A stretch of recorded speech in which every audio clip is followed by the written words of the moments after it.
If you've decided to reopen your closed Lyft account, this guide will walk you through the necessary steps to get back on the platform. Follow these steps carefully to ensure a smooth process. Step 1. Access the Lyft app or website. Open the Lyft app on your mobile device or visit the Lyft website on your computer. Make sure you have your login credentials ready, as you may need them during the process. Step 2. Contact Lyft support. Before starting recovery, use the s.com link in the description to open the account recovery checklist generated and make sure your verification details are ready. Step 3. Provide necessary information.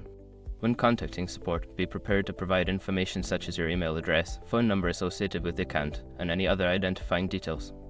This helps Lyft verify your identity and locate your account. Step 4. Wait for a response. After submitting your request, wait for a response from Lyft's support team. This may take a few hours to a couple of days. Keep an eye on your email for any updates or further instructions.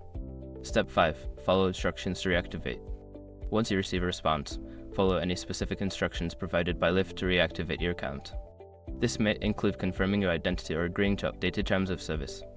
After completing these steps, your Lyft account should be reopened, allowing you to use the service again. If you encounter any issues, don't hesitate to reach out to Lyft support for further assistance.